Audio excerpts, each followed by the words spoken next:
মধ্যপ্রাচ্যের অপ্রতিরোধ্য যদি একটি দেশ থাকে তা হলো ইরান, যা ইসরায়েল কেন মার্কিন যুক্তরাষ্ট্রকেও গণনার মধ্যে ধরে না।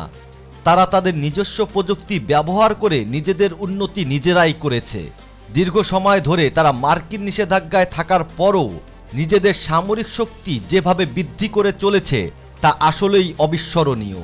এবার নেতানিয়াহু এবং ট্রাম্পের ইরানে হামলার প্রস্তুতির তীব্র প্রতিবাদ জানালো ইরানের সর্বোচ্চ ধর্মীয় নেতা আয়াতুল্লাহ আলী খামেনি।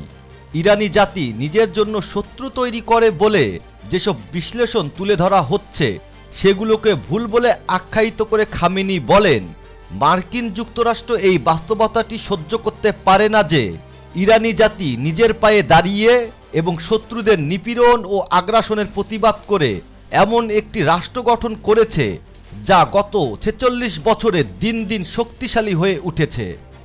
খামেনি আরও বলেন, অত্যাচারী আমেরিকার নীতি নির্ধারণী সংস্থাগুলোর ইরান বিরোধী তৎপরতা ও শত্রুতার কারণ হল আমেরিকা নিপাত যাক এই স্লোগান নয়, বরং এর মূলে রয়েছে এই বাস্তবতা যে ইরান নিজের জনগণের প্রচেষ্টা এবং ত্যাগের মাধ্যমে উপনিবেশবাদী শক্তির বন্দিদশা থেকে বেরিয়ে আসতে সক্ষম হয়েছে এবং তাদের আরোপিত চাপের কাছে মাথা নত করেনি ইরান।